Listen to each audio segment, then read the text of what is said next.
एक इज्म है, और अब अपने आप को वो एक धर्म कहते हैं। उनकी बुनियाद गुरु ग्रंथ पर टिकी हुई है।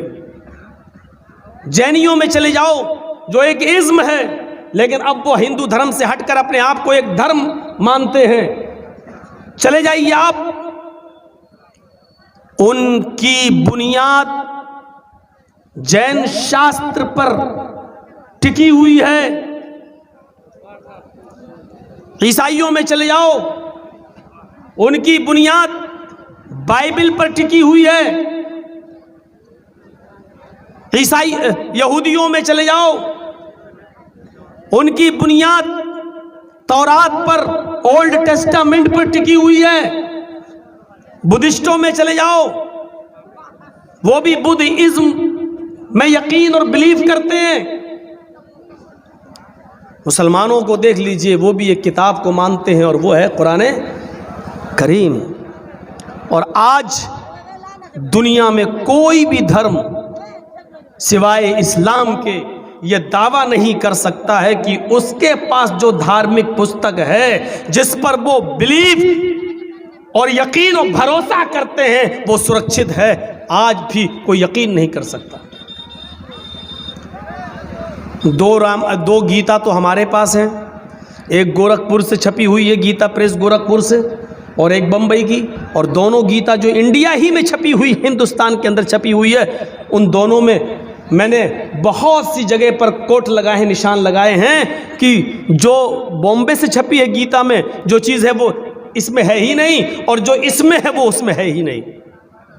एक ही धर्म की किताब और एक ही मुल्क में छपी हुई किताब, और दो किताबें आपस में एक नहीं है। दो रामायणें हैं, एक तुलसीदास जी की रामचरितमानस और एक वाल्मीकि रामायण। और वाल्मीकि रामायण 2000 साल पुरानी है। आज की जो रामायण है तुलसीदास जी की, उसका नाम है रामचरितमानस। उसमें साफ लिखा है रामम भगवानम मस्त, राम भगवान है। लेकिन वाल्मीकि जी की रामायण में पढ़ेंगे जो 2000 साल पहले लिखी गई थी, उसमें लिखा रामम पुरुषम मस्त, राम एक महान पुरुष। आज भी ये किताबें दोनों हैं। एक किताब में राम को भगवान का दर्जा दे दिया गया, और जो वाल्मीकि रामायण है, जो असल रामायण है, जो 2000 साल पहले लिखी गई थी, उसके अंदर राम को भगवान मानने के लिए वाल्मीकि जी तैयार ही नहीं है। वो ये कह रहे हैं कि राम एक महान पुरुष हैं, एक बुजुर्ग तो हो सकते हैं लेकिन भगवान। चेंजिंग हो गई और कोई सुरक्षित नहीं। सारी किताबों को, मैं नहीं कहता हूं, सारी किताबों को अगर इस बात पर कोई चैलेंज कर ले, या इस बात पर अगर कोई आदमी ये तय कर ले कि सारी किताबों को जला दें, हक वो होता है जो न जले न मिटे न खत्म हो। तो फिर देखिए सारी किताबों को आप खत्म कर दीजिए, फिर देख लीजिए कौन सी किताब बाकी रहती है। जो बच जाए वही हक है। आज भी आप देख सकते हैं, यहूदियों तुम अपनी तौरात लेकर आओ, ईसाइयों तुम अपनी इंजील लेकर आओ, हिंदू भाइयों तुम अपने वेदांत लेकर आओ, सिखो तुम गुरु ग्रंथ लेके आओ, जैनियों तुम जैनिज्म लेकर आओ, बुद्धिस्टों तुम बुद्धिज्म लेकर आओ, मुसलमानों तुम कुरान लेकर आओ। हम किसी किताब को जलाने की बात नहीं कर रहे हैं, एक मिसाल दे रहे हैं। तुम अपने मजहब की सारी किताबें ले आओ, मैं भी ले आता हूं, और आओ उनमें आग लगाते हैं।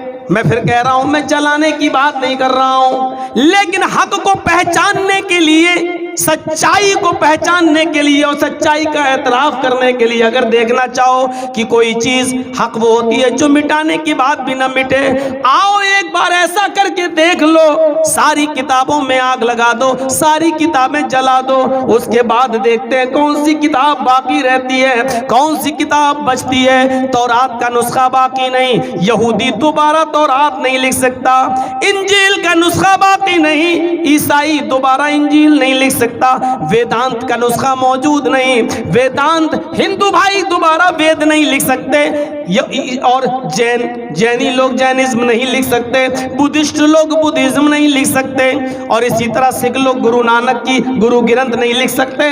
आओ और मुसलमानों से पूछो कि तुमने भी तो अब कुरान जला दिया, सारा नुस्खा जल गया है, अब बताओ तुम्हारे पास भी तो किताब न रही। 10 साल का, 11 साल का, 12 साल का हाफिज कुरान उठेगा, सीने में जिसके दिल में महफूज है वो उठेगा और अल्हम्दुलिल्लाह की अलिफ से शुरू करेगा, अलिफ लाम मीम के अलिफ से शुरू करेगा और वन्नास तक पढ़ डालेगा और चीख चीख कर कहेगा ये किताब मिटने वाली नहीं है, जलाओ तो जलेगी नहीं, समंदर में बहा दो तो बहेगी नहीं, इसलिए कि इस किताब का नाजिल करने वाला इंसान नहीं है, इस किताब को बनाने वाला इंसान नहीं है, इस किताब का रचयिता और रचनाकार कोई इंसान नहीं है। वो बच्चा चीख चीख कर कहेगा इन्ना नहनु नज़्ज़लना ज़िक्रा व इन्ना लहू लहाफ़िज़ून, ये कुरान तो अल्लाह की तरफ से नाजिल की हुई किताब है और अल्लाह ने वादा किया इस किताब की हिफाजत हम ही करेंगे, क़यामत की सुबह तक इस कुरान की हिफाजत होगी। इसलिए जब भी कुरान पढ़ो तो दिल को साफ कर लो कि इस कुरान के अंदर शक करने की कोई गुंजाइश बाकी नहीं। हाँ, और जब शक करने की गुंजाइश बाकी नहीं है तो सोच लीजिए इस कुरान ही में सब हिदायत मौजूद है, और जब कुरान में हिदायत वो आ रहा ना हुदल लिल मुत्तकीन, इसलिए पहले ही कह देता हूँ इस कुरान के अंदर हिदायत है, और जब कुरान सबके लिए हिदायत हो फिर मुसलमान ही इस कुरान से दूर हो, ये बड़े अजीब, ये ताज्जुब की बात है। जो कुरान डंके की चोट पर ऐलान करता हो शहरु रमज़ान अल्लज़ी उन्ज़िला फ़ीहिल कुरान हुदल लिन्नासी व बय्यिनातिम मिनल हुदा वल फ़ुरक़ान, ये कुरान जो अल्लाह रमज़ान के महीने में नाजिल हुआ, किस महीने में? रमज़ान के, बाबरकत है रमज़ान का महीना, जिस महीने में कुरान नाजिल किया गया है, हुदल लिन्नास, सारे लोगों के लिए हिदायत है, या हुदल लिल मोमिनीन नहीं कहा गया, हुदल लिल मुस्लिमीन नहीं कहा गया, हुदल लिन्नास, सारे लोगों के लिए। जो कुरान यहूदियों के लिए हिदायत, ईसाइयों के लिए हिदायत, हिंदू भाइयों के लिए हिदायत, जैनियों के लिए हिदायत, बुद्धिस्टों के लिए हिदायत, ये कुरान जो दुनिया के तमाम मज़ाहिब के मानने वालों के लिए हिदायत बनकर आया है। लेकिन अफसोस ये है कि ये कुरान जिस कौम के पास है, जिस उम्मत के पास है, आज वही फिरकों में बटी हुई है, आज वही इख्तिलाफात का शिकार है, आज वही एक दूसरे के पीछे नमाज पढ़ने के लिए तैयार नहीं है, आज वही कौम सबसे ज़्यादा कुरान से दूर है और वही हिदायत नहीं ले रही है। ये कुरान तो यहूदी और ईसाइयों के लिए जब हिदायत है, गैर मुस्लिमों के लिए हिदायत है, तो फिर हम मुसलमानों के लिए हिदायत क्यों नहीं है? लेकिन हमने इस कुरान करीम से हिदायत नहीं ली, हमने पढ़ना छोड़ दिया है, बल्कि इसको समझना छोड़ दिया है, बल्कि इसको पढ़ने और लिखने और समझने की जिम्मेदारी सिर्फ मौलवियों तक महदूद कर दी है। मौलवियों ने भी इस जिम्मेदारी को 4 इमामों तक महदूद कर दिया है कि हम भी इसको नहीं समझ पाएंगे।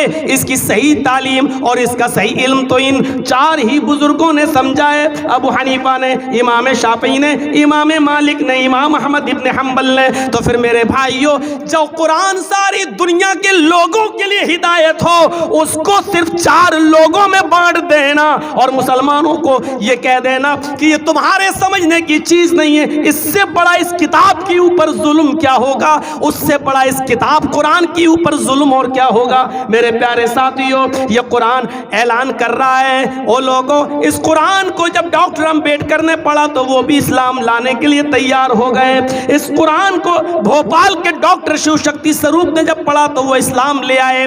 आज वो डॉक्टर शिव शक्ति स्वरूप का नाम इस्लामुल हक है, उनकी बीवी का नाम खदीजा है, उनकी बेटी का नाम आयशा है। बीवी भी MBBS डॉक्टर और उनकी बेटी भी MBBS डॉक्टर। भोपाल की सरजमीन पर अगर ये कुरान महदूद लोगों के समझने के लिए, फिर डॉक्टर शिव शक्ति स्वरूप कैसे समझ गए, डॉक्टर अंबेडकर की समझ में कैसे आ गया, महात्मा गांधी ने इस कुरान को पढ़ने के बाद सत्य और अहिंसा में ये कैसे कह दिया कि ओ लोगो, अगर देश में अमन चाहते हो, शांति चाहते हो, उन्नति चाहते हो, तरक्की चाहते हो, तो कुरान के कानून को देश में नाफिज कर दो, कुरान करीम की शिक्षा को देश में नाफिज कर दो। मेरे भाइयों, ये कुरान जो सबके समझने के लिए था, आज हमने उसको महदूद कर दिया है। इसलिए कुरान कहता है अलिफ लाम मीम ज़ालिकल किताबु ला रैब फीह। ओ लोगो, ये किताब बिला शक व शुबा दुरुस्त है, इसके अंदर शक करने की कोई गुंजाइश नहीं है। पढ़ो तो दिल खोल के पढ़ो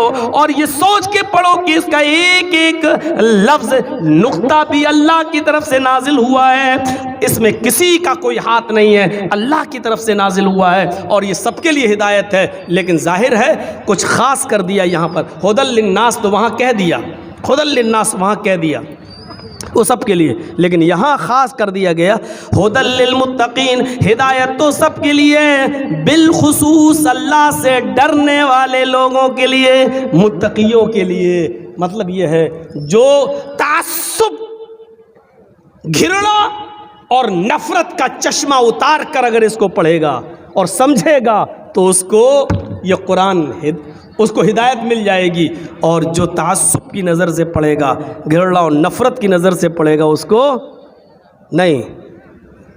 अब देख लो, परवीन तोगड़िया कुरान में पढ़ता तो उसको 24 आयतें जिहाद की मिल गई। आज बीजेपी वाले कुरान की जिहाद की आयतों को कोट करके पढ़ रहे हैं कि देखिए तुम्हारे यहाँ ये जिहाद की आयतें लिखी हुई हैं, ये कह रहे हैं मारो काफिरों को, कत्ल करो। तो चश्मा है। और डॉक्टर शिव शक्ति स्वरूप को देख लो, उसने सिर्फ एक उसूल पढ़ा था कुरान में, बस बच्चा माँ के पेट में जो बनता है तो कैसे बनता है, पहले नुत्फा, मनी का कतरा, उसके बाद में फिर जमा हुआ खून, फिर गोश्त का लोथड़ा, और फिर किन मराहिल से वो गुजरता है। उसने कुरान के अंदर उस तरतीब को पढ़ा और पढ़ने के बाद उसने कहा कि 1400 साल पहले तो साइंस ने तरक्की नहीं की थी, 1400 साल पहले मेडिकल तो इतना आगे नहीं बढ़ा था। उसने कहा सोनोग्राफी पर मैं देखता हूँ बच्चा ऐसे ही बनता है, पहले ये, फिर ये, फिर ये, फिर ये, फिर हड्डी, फिर गोश्त में, फिर हड्डियों में गोश्त पहनाया जाता है। जिन मराहिल से कुरान ने बताया है, फिर वो जीता जागता इंसान और फिर वो बाहर आता है। जिन मराहिल से कुरान ने बताया कि बच्चा बनता है, आज से 1400 साल पहले मुहम्मदुर रसूलुल्लाह को किसने बताया था, जबकि मेडिकल साइंस तरक्की नहीं की थी, जबकि मुहम्मदुर रसूलुल्लाह तो किसी मदरसे में और यूनिवर्सिटी में पढ़े भी नहीं थे। सिर्फ उसने इस बात पर गौर किया और इस्लाम ले आया, ईमान ले आया। उसकी बीवी भी खदीजा बन गई और उसकी बेटी आयशा हो गई। मेरे प्यारे साथियों, तसव्वुर करो, तासुब की चादर उतार कर, ऐनक उतार कर जब पढ़ा तो हिदायत मिल गई। बिल्कुल वैसे समझो, वैसे अबू जहल भी छुप छुप कर कुरान सुनता था, अबू लहब भी सुनता था, लेकिन हिदायत नहीं मिली।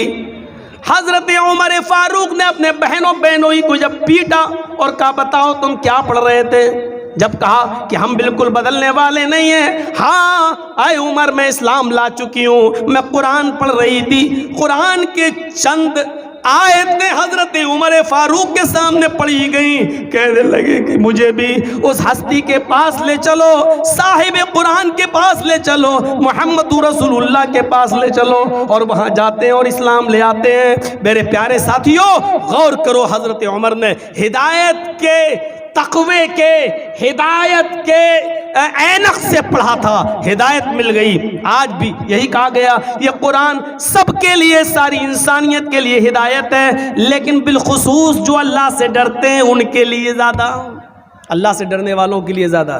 क्यों? जब डरेंगे तो जाहिर है, जब आप हिदायत ही के लिए पढ़ेंगे कि इसमें अच्छाई क्या है, बोलेंगे ये होता है ना। बहुत से लोग डॉक्टर जाकिर नाइक के ऊपर तब कितने गैर मुस्लिमों ने उनकी तकरीर नहीं सुनी है, ना उनके स्टेज पर गए हैं। सिर्फ डॉक्टर जाकिर नाइक की ज़िंदगी के बारे में उन्होंने तहकीक करना शुरू कर दी। कुछ लोग तो पीएचडी करने के लिए उन्हीं की ज़िंदगी पर पीएचडी कर रहे हैं कि देखें क्या है, और उनकी ज़िंदगी पर पीएचडी करते करते मुसलमान हो गए। वो हुए थे उनको आतंकवादी साबित करने के लिए कि इनको आतंकवादी हम घोषित कर दें, बताएं कि कितना गलत इंसान था, लेकिन उसकी ज़िंदगी के बारे में पढ़ना शुरू किया तो पढ़ते पढ़ते मुसलमान।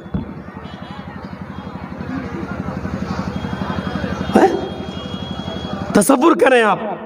तो आप कुरान करीम को सिर्फ इस अकीदे से और इस नीयत से पढ़िए। गैर मुस्लिम भाई तो इस नीयत से पढ़ें कि इसमें देखें क्या अच्छाई, आपको बहुत सी चीज़ें मिलेंगी। आप पहली चीज़ की अगर आप देख लें, कुरान खोलिए, पहली आयत क्या मिलेगी आपको? बिस्मिल्लाहिर्रहमानिर्रहीम। ऋग्वेद खोलिए, आपको पहला मंत्र क्या मिलेगा? अग्निमीले। खोलते ही बड़ी बड़ी डिबेटें होती हैं चैनलों पर, हिंदू मुसलमान हिंदू मुसलमान हिंदू मुसलमान। और सुन लो बिहार वालों, ये देश न तो हिंदू हिंदू हिंदू कहने वालों से चलेगा और न ये देश, आपका ये मुल्क मुसलमान मुसलमान मुसलमान मुसलमान मुसलमान कहकर चलेगा। ये देश हिंदू मुसलमान सिख और ईसाई सबको साथ में लेकर चलेगा। जो चलेगा उससे बनेगा, उससे चलेगा। आज हमारे और हमारे भाइयों के दरमियान कोई फर्क नहीं रह गया है। वो टीवी पर बैठकर हिंदू हिंदू हिंदू कर रहा है, हमारे भाई टीवी पर बैठकर मुसलमान मुसलमान मुसलमान मुसलमान कर रहे हैं और बांट के रख दिया है, आज तकसीम करके रख दिया है आज। और आज दूसरों के लिए राहें हमवार करके रख दी हैं, उनको पाला जा रहा है और पोसा जा रहा है। मैं नहीं जानता हूं दिलों का हाल, अल्लाह जानता है, लेकिन माफ कीजिएगा नुकसान बहुत बड़ा हो रहा है। मैं जानता हूं कुछ लोगों के दिलों में चुभ रही होगी बातें, कांटा। मौलाना साहब बस नाम मत ले लेना, घबराओ नहीं, नाम नहीं लेंगे। जो काम बगैर नाम से हो जाए तो नाम लेने की जरूरत क्या है? मेरे भाइयों, ये आपको देखना पड़ेगा, सोचना पड़ेगा। ये देश सबका है और सबके नाम पर बना था, सबने कुर्बानियां दी थी, इसलिए भाईचारे को ख़त्म मत होने दीजिए। गलती हिंदू भाइयों की नहीं है, गलती सिख और ईसाइयों की नहीं है, गलती इस देश के किसी नागरिक की नहीं है, गलती उन नेताओं की है जो हमें और आपको एक दूसरे के खिलाफ नफरतें भरवा रहे हैं। देखा था ना, यही मीडिया वाले कितना पीछे पड़े थे, कितना पीछे पड़े थे मीडिया वाले मरकज निजामुद्दीन पर। कोरोना फैक्ट्री, कोरोना बम, इस कोरोना फैक्ट्री और कोरोना बम में कहां चला गया अर्नब गोस्वामी, कहां चला गया जी न्यूज? कोर्ट ने ऐसा डंडा मारा है मीडिया, इन चैनलों पर, कि जिसका दर्द इनको इस सरकार के जाने के बाद होगा, अभी नहीं होगा। अभी तो जैसे शराब पी लेते हैं ना, नशा है, मारो थप्पड़ नहीं लग रही है तकलीफ, अभी नशा है दौलत का, मिला हुआ है, हड्डियां पड़ी हुई हैं इनके सामने, अभी एहसास नहीं है, अभी एहसास नहीं है। जब देखेंगे कि हमने क्या किया, कोर्ट ने वो डंडा मारा है कि सिर्फ मरकज़ को बदनाम किया गया, निज़ामुद्दीन का, मौलाना साद का कोरोना से कोई ताल्लुक़ नहीं। वो कोरोना बम, कोरोना आतंक, कोरोना फैलाने की फैक्ट्री, क्या क्या जुमले नहीं बोले गए थे। तो ये कौन कर रहा है? कहां से आ रही है ये नफरतें, कहां से? तो ये हमें और आपको समझना पड़ेगा। ये देश, हमारा मुल्क, न तो सिर्फ हिंदू हिंदू कहने से चलेगा, न मुसलमान मुसलमान कहने से चलेगा। ये हमारा मुल्क सबको साथ लेकर चलने से चलेगा। अल्लाह हमारे मुल्क की हिफाजत फरमा। दुआ करिए, ये तहज्जुद की नमाज का वक्त है, शायद अल्लाह कबूल कर ले। अल्लाह इस मुल्क के अंदर हिंदू मुसलमान सिख यहूदी ईसाई सब हमेशा से मिलकर रहे हैं, अल्लाह उनको इसी तरीके से मिलकर रहने की तौफीक अता फरमा। हमारा भाईचारा अल्लाह बना रहे। और एक ये भी दुआ कर लीजिए, चाहे बद्दुआ कह दीजिए, और जो तोड़ रहा होगा उसको बुरा लगेगा ही। साफ कह दूं, ये बद्दुआ ही समझ लीजिए। आय अल्लाह, जो हमारे इस मुल्क को तोड़ रहा हो और हमारे भारत के टुकड़े टुकड़े करने की कोशिश कर रहा हो, आय अल्लाह तो उसको तबाह बर्बाद कर दे। देखो मिर्चें किसको लगती हैं? हमने तो देश की एकजहती के लिए दुआ की है। आय अल्लाह, जो हमारे मुल्क में हिंदू मुसलमान सिख ईसाई के भाईचारे को खत्म कर रहा है, आय अल्लाह तू उसको तबाह बर्बाद कर दे, अल्लाह तू उसको मिटा दे। क्या हर्ज है इस दुआ में?